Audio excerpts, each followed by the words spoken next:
Good morning. My name is Mrs. Moss and I like reading stories. Do you like reading stories? I do, especially when it's going to get dark soon when we all get home from school.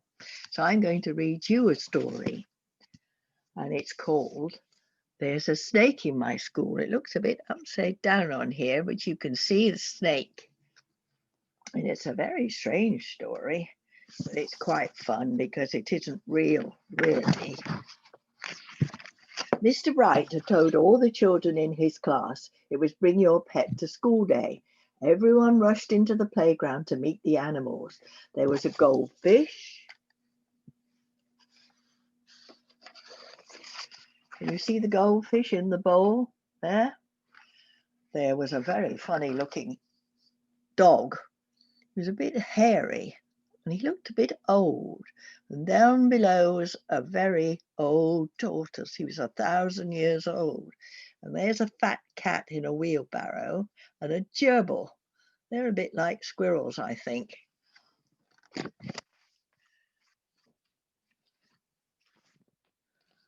Last arrived was a little girl called Miranda. She was riding on the back of an enormous, slithery snake. Meet Penelope, my python, announced Miranda. On seeing the snake, the other children screamed, "Ah!" And there she is on her python. And there are the children all screaming, "Ah," they're saying. Miranda loved being different. She always stood out at school with her individual take on school uniform, her cartwheels down the corridors, and her naughty, funny answers in class. A python is a rather unusual pet, but Miranda and Penelope had so much fun playing together. For the little girl, the snake would be penned to be. And I'll show you the pictures. A scarf. Can you see the scarf? Well, now I wonder what that is. I'll tell you. Oh, a balloon. That's a balloon. A telescope. You can see a very long telescope there. And then sometimes at the very bottom, she made it do naughty tricks. Look at he's biting that man's bottom. How dreadful. Come and give her a tickle, encouraged Miranda. But the other children were too scared. Penelope was a python, after all, and pythons eat people. All the pets were frightened too. The large dog yanked on his lead, sending his tiny owner flying. The goldfish tried to hide behind some water. The tortoise made rather shoo, shoo, shoo run for it. The cute gerbil flashed her teeth and didn't look so cute anymore. The fat cat just carried on sleeping in his wheelbarrow. The little girl tickled her python under the chin and the snake smiled. You see, she's very friendly. And she slid down her snake. Can you see her sliding down? Look at the fat cat. He has actually looks as if he's upside down, doesn't he? Soon everyone was gathered around to marvel at Penelope. The python loved the attention and made a climbing frame for children to climb on. Can you see it? Yes. And up in the corner, a step up where you could step up and down. And then Penelope even helped the children learn their numbers, although she could only go up to 9. So it says 1 plus 8 equals, and you all know the answer, don't you? Number 9. This was turning into the best day of school ever. But then there was a bit of a noise. Miss Bloke, the head mistress, thundered into the playground. "There's a snake in my school," she shouted. Look at her. She looks awfully angry, doesn't she? She looks really, really angry. Miss Bloke didn't like animals very much, or children. "It's bring your pet to school day," spluttered Mr. Bright. "And Penelope is my pet," said Miranda. Miranda, I should have known you would have to be different. A snake is not a pet. It's a menace," snapped Miss Bloat. Mr. Bright, all these filthy meats are to be confiscated. All the girls and boys shouted, "No!" as the headmistress stuffed their pits into the lost property cupboard. Look at them all stuffed inside, poor things. This disgusting thing is coming with me, bellowed the headmistress. With that, she dragged the poor python along the corridor to her office. "Where are you going to put Penelope?" asked Miranda. "In the bin." Miss Bloat crammed the snake into her bin and slammed the lid shut. Then she plonked her stance down on top so the python couldn't escape.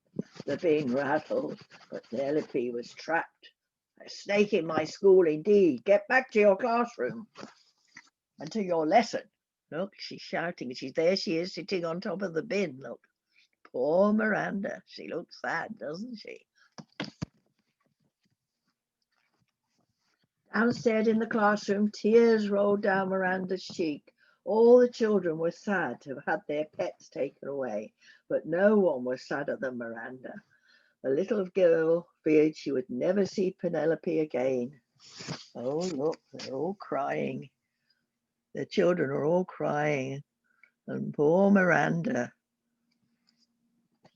Look, what was going to happen. At the end of the day, Miranda dashed upstairs to Miss Bloat's office to try to make her change her mind. There she is, knocking at the door, look, knocking at the door of the headmistress's office. There was no answer.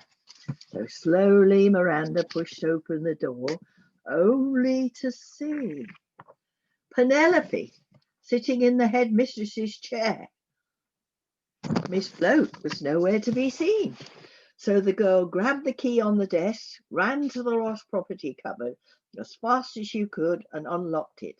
The animals were overjoyed to be set free. "Whoosh! Hooray!" the children shouted. Look, they're all going to play with Penelope again. Even the fat cat's woken up, look. And they're all playing and playing. Whoosh! Penelope entertained everybody again. A seesaw. Look at the seesaw at the top. A wheel. A skipping rope. A skipping rope. Penelope even helped some of the younger children with the alphabet, although it was very hard for her to do an X. U, V, W, Y. And look, she's all twisted up trying to do an X.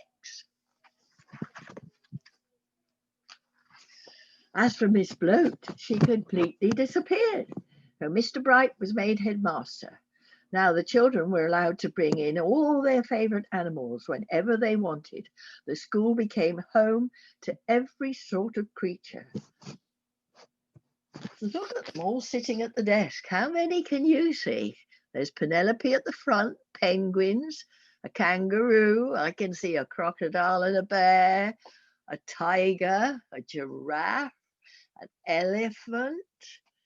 I can see an ostrich. And it looks like a big gorilla. Oh, I wouldn't like to sit next to the crocodile. I'm quite sure I wouldn't. Look at his big teeth. Can you see he's got big teeth? Oh, he's got his mouth closed, I see. But the star attraction was always Penelope. Look, they're playing with her again. They're having a lovely time sailing down her long body.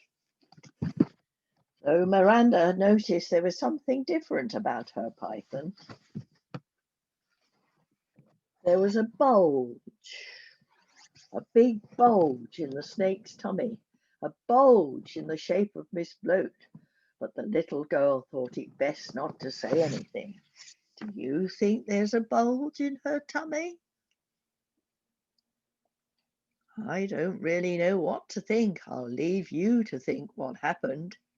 Goodbye, everybody. I think this story would suit 5 to 6-year-olds. That's my experience anyway. Goodbye. I hope you enjoy the story.